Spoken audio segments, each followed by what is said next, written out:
سب سے اعلیٰ درجے کا اسلام کیا ہے؟ من سلم المسلمون من لسانہ و یدہ۔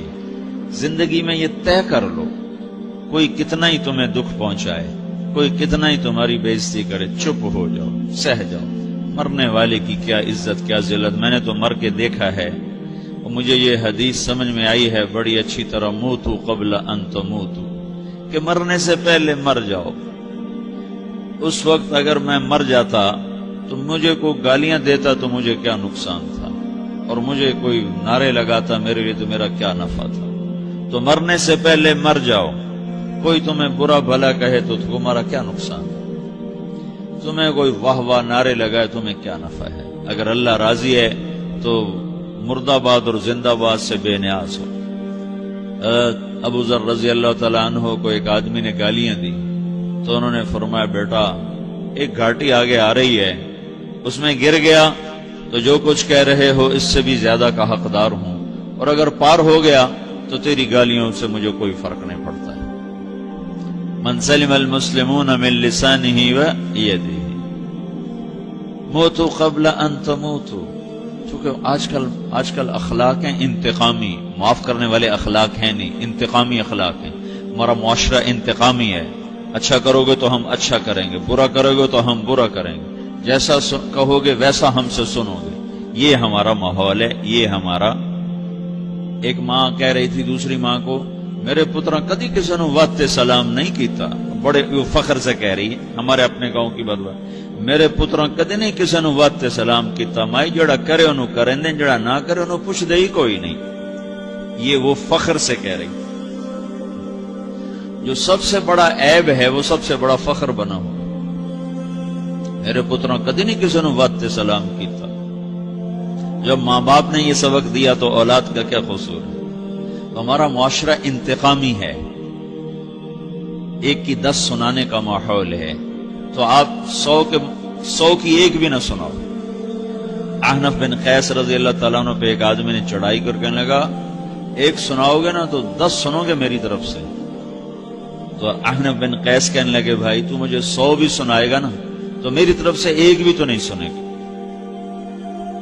ایک آدمی ان کی بڑی بےزتی کر رہا تھا اور وہ چل رہے تھے اور وہ 100 گالیاں بک رہا ہے۔ جب آ گیا نا قریب شہر تو کہنے لگے، دیکھا میرا قبیلہ یہاں رہتا ہے، اگر کسی نے سن لیا نا تو تیری بڑی دھلائی کر دے گا، تو نے جو مجھے گالیاں دینی میں کھڑا ہوں یہیں تو دے لے، تو اپنا سارا زور پورا کر لے تاکہ آگے تجھے کوئی تکلیف نہ پہنچا دے میری وجہ سے۔ تو وہ پاؤں پہ گر کے معافی مانگنے لگا کہ واقعی تو بڑے حلم والا ہے۔ وہ مشہور تھے اپنے حلم میں، بردباری، اور لوگ ان کا امتحان لینے آیا کرتے تھے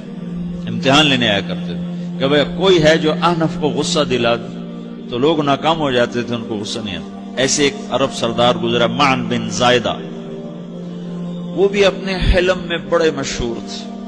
ایک دفعہ لوگوں میں شرط لگ گئی کہ کوئی ہے معن بن زائدہ کو غصہ دلائے تو ہم اس کو انعام دیں گے۔ تو ایک شاعر نے کہا، میں غصہ دلاتا ہوں، تم دیکھنا ایسے سیخ پا ہو جائے گا جیسے جانور۔ تو وہ چلا گیا اس کی مجلس میں، دربار لگا، عرب سردار تھا بہت بڑا، دربار لگا ہوا، تو کہتا السلام علیکم، میں کہا وعلیکم السلام۔ تو معن بن زائدہ پر ایک دور بڑے فخر کا گزرا تھا، پھر اللہ نے اس کو بہت بڑی سرداری دی، بنو عباس کا بہت بڑا یہ وزیر گورنر تھا۔ تو کہتا اتذکر اذ لحافک جلد شاۃ واذ نعلاک من جلد البعیر، کیوں بھائی تجھے یاد ہے جب تیرا بستر بکری کی کھال تھا اور تیرے جوتے اونٹ کی کھال کے تھے؟ تو کہنے لگا کیوں نہیں یاد، بھلا کوئی ماضی بھی بھولتا ہے؟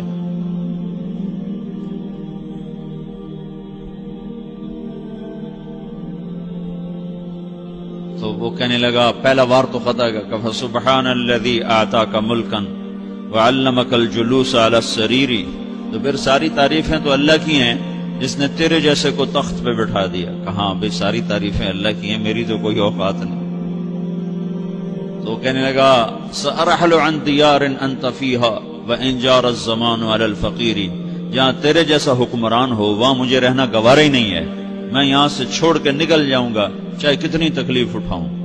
بڑے دربار میں یہ ایک گورنر اور وزیر سے بات ہو رہی ہے، تو وہ کہتا ہے اچھا بھائی اگر تو ہمارے پاس رہے گا تو ہم تیرا اکرام کریں گے، اور اگر تو جانا چاہتا ہے تو پھر رافقت کا سلام، تو وہ یہ بار بھی خالی گیا تو پھر کہنے لگا فجد لی یبن ناقصۃ بمال،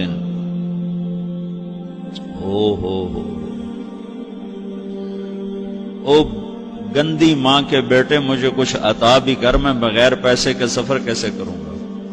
عرب کو کسی کو بھی ماں کی گالی دے دینا پھر عرب سردار ہو. فجد لی یبن ناقصۃ بمال،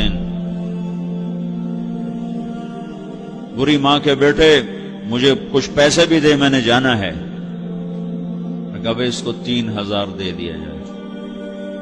اللہ، تو کہنے لگا قلیل ما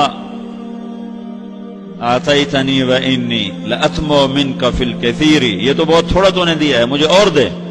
کہا اچھا بھائی 3000 اور دے دو. تو وہ شاعر کی بھی آنکھیں پھٹ گئیں. کہنے لگا اب ٹھہر جا ٹھہر جا، اب میں تیری اصل تجھے بتاتا ہوں. سألت اللہ ان یبکیک ذخرا فما لک فی البریۃ من نذیر، میں اللہ سے دعا کرتا ہوں اللہ تیرے جیسوں کو سلامت رکھے، تیرے جیسا دنیا میں کسی ماں نے جنا ہی کوئی نہیں. فمنک الجود والافضال حقا وفضل یدیک کالبحر الغزیر، تو ہی سخی ہے، تو ہی کریم ہے، اور سمندر بھی تیری سخاوت کے آگے کچھ نہیں ہے. تو نے کہا اچھا بھائی تو نے ہماری برائی کی، ہم نے تمہیں 6000 دیے، اب تو نے ہماری تعریف کی، ابھی 10,000 اور دے دو اس کو. باتیں ہی رہ گئیں، باتیں ہی رہ گئیں. کہاں سے لائیں ایسے لوگ؟ ہمارا معاشرہ انتقامی ہے، بدلہ لینے کا ہے، بدلہ لینے کا. تو میرے ساتھ کیا میں نے بھی کرنا ہے. اعلیٰ درجے کا اسلام یہ سکھا رہا نہیں چپ ہو جاؤ، سلام مت بن جاؤ، سلامتی بن جاؤ، سلامتی کی علامت بن جاؤ. من سلم المسلمون من لسانہ ویدہ. اب وہ سوال کرتا ہے یا رسول اللہ ای الایمان افضل، سب سے اعلیٰ درجے کا ایمان کیا ہے؟ اسلام کیا ہے؟ کلمہ، نماز، روزہ، حج، زکات. اعلیٰ درجے کا اسلام کیا ہے؟ من سلم المسلمون من لسانہ ویدہ. یہ اخلاق کا ادنا درجہ ہے، ادنا درجہ ہے. ادنا درجے پر پہنچ کر آپ اسلام میں اعلیٰ درجے پر آ سکتے ہیں. وہ سوال کرتا ہے ایمان کیا ہے؟ تو آپ نے کہا اللہ پر، فرشتوں پر، کتابوں پر، رسولوں پر، موت کے بعد کی زندگی پر، تقدیر پر. اب ایک اور سائل سوال کرتا ہے ای الایمان افضل، سب سے اعلیٰ درجے کا ایمان کیا ہے؟ تو آپ نے فرمایا حسن الاخلاق، اچھے اخلاق سب سے اعلیٰ درجے کا ایمان ہے. جو آدمی اسلام میں، جو آدمی اخلاق میں، جو مرد عورت اخلاق میں ادنا درجے پر ہوتا ہے وہ اسلام میں اعلیٰ درجے پر پہنچتا ہے. اب اگر وہ اخلاق میں اعلیٰ درجے پر آ جائے تو اب یہ کہاں پہنچے گا؟ اب یہ کہاں پہنچے گا؟ میرا نبی کہہ رہا ہے سب سے اعلیٰ درجے کا ایمان ہے حسن اخلاق، حسن اخلاق. ابو ہریرہ نے پوچھا یا رسول اللہ وما حسن الاخلاق، یہ بھی ایک اور حدیث ہے. یا رسول اللہ حسن اخلاق کیا چیز ہے؟ تو آپ نے 3 چیزیں فرمائی، تصل من قطعک وتعطی من حرمک وتعفو عمن ظلمک. جو تم سے توڑے نہ تم اس سے جوڑو. نہیں کرتا سلام نہ کریں، کوئی ہم چھوٹے باپ کے ہیں؟ ہم تو کبھی بھی نہ کریں، ہم تو کبھی بھی نہ منہ تھوکیں بھی نہیں ہم تو میرا نبی کہہ رہا ہے جو توڑے تم اس سے جوڑو، جو محروم کرے اسے عطا کرو، جو زیادتی کرے اس سے درگزر کرو. یہ 3 کام جو عورت مرد کر لے گا یہ اخلاق کے اعلیٰ درجے میں ہے. جب یہ اخلاق کے اعلیٰ درجے پر پہنچتا ہے تو پھر میرا نبی کیا بشارت دیتا ہے؟ ادنا درجے پر پہنچ کر تو اعلیٰ مسلمان کی بشارت ہے، اور اخلاق میں اعلیٰ درجے پر پہنچ کر میرا نبی کہتا ہے کاد الحلیم ان یکون نبیا، اعلیٰ اخلاق والا بس نبی بنتے بنتے رہ جاتا ہے. اعلیٰ اخلاق والا ایسے ہے جیسے کہ نبی، قریب ہے کہ وہ نبی بن جائے. یہ تو ہے نا ترجمہ، لیکن ہم ہمارے اردو میں کہتے ہیں وہ نبی بنتے بنتے بنتے رہ گیا. کیا مطلب؟ کہ اس میں اور نبی میں صرف نبوت کا فرق رہ جاتا، باقی وہ سب کچھ حاصل کر لیتا ہے. تو یہ سارے دین کا میں نے آپ کو خلاصہ بتایا ہے کہ میری آپ کی ضرورت ہے کہ میرا اسلام اعلیٰ درجے کا ہو، من سلم المسلمون من لسانہ و یدہ، میرا ایمان اعلیٰ درجے کا ہو،